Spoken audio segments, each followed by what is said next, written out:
major encroachment removal drive was carried out in Bengaluru to ensure smooth pedestrian movement and public safety.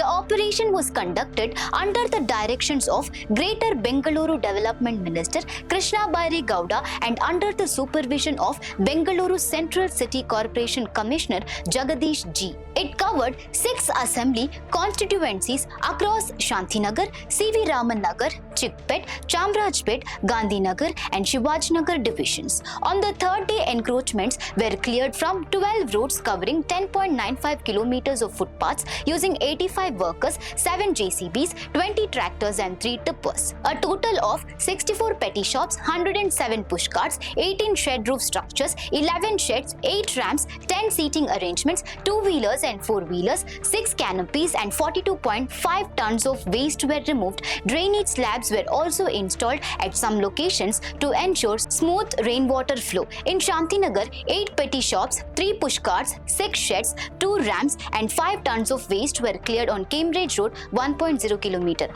On Castle Street, Wood Street, Lower Agram Road 2.10 km, 6 petty shops, 6 push carts, 6 sheds, 2 ramps and 3.5 tons of waste were removed.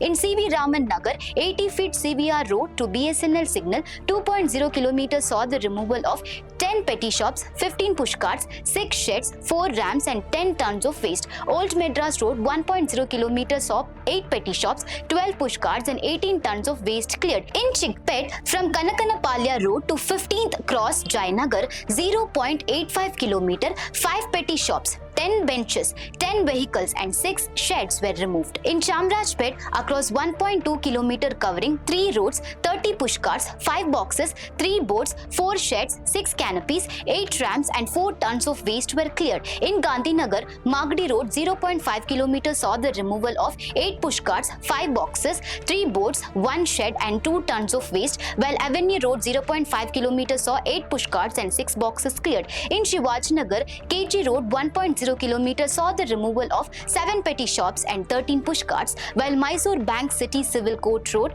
to KR Circle 0.8 km saw 4 petty shops and 10 push carts removed. The Commissioner Jagadish G and Additional Commissioner Venkata Chalapati inspected multiple locations and directed the complete removal of all encroachments. Officials from the Works Department along with engineers and staff coordinated with traffic police and other departments to successfully complete the operation. For more such updates, stay tuned to Daily Salar Digital.